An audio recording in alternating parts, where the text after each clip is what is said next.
So, ladies and gentlemen, daamid ja härrad, minu nimi on Michael Haagenson ja mul on paar sõna teile.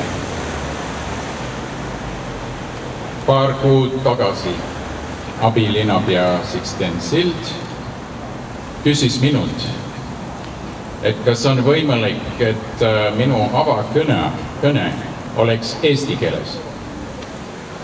Ja minu vastus oli Ma mõtles natukene ja ma ütles, et ma proovin.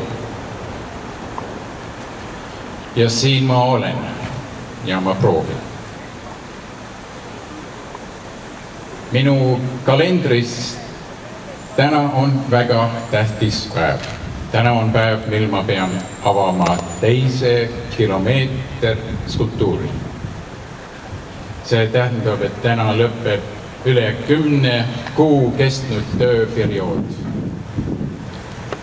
Aga see tähendab ka, et kunstnikud Rootsist, Soomest, Venemaalt, Norrast, Lätist, Leedust, Šveitsist ja muidugi Eestist tõid siia Võru avaliku ruumi oma kunstiteosed ja oma lood.